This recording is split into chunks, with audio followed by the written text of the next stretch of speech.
Next press మీట్లో మాట్లాడతాను.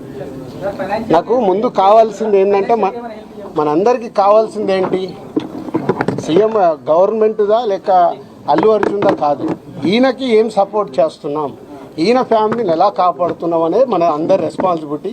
దాని మీద ఫోకస్ చేద్దాం. ఈ ఎస్ ఫైనాన్షియల్గా అన్ని రకాలుగా భాస్కర్కి నిలబడబోతున్నాం. అది నేను లీడ్ చేస్తున్నాను. నేనే పక్క నుండి నేను అన్నీ చేయిస్తాను. అది చెప్పడానికే సీఎం గారు చెప్పమన్నారు.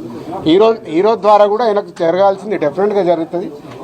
లాజికల్గా టెక్నికల్గా జరగాల్సిన అన్ని అయిపోయిన తర్వాత భాస్కర్కి అందరం పక్కన నిలబడి కాపాడుకునే బాధ్యత మాది.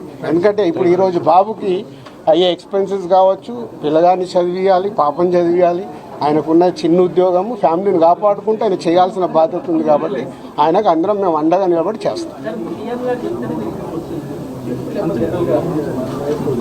నా డ్యూటీ నేను చేస్తున్నాను. నీ డ్యూటీ నువ్వేం చేస్తున్నావు? నువ్వు నాకు క్వశ్చన్స్ చేస్తున్నావు. ఎఫ్డీసీ చైర్మన్గానే సీఎం గారు అక్కడి నుంచి చెప్పాల్సింది చెప్తున్నాను.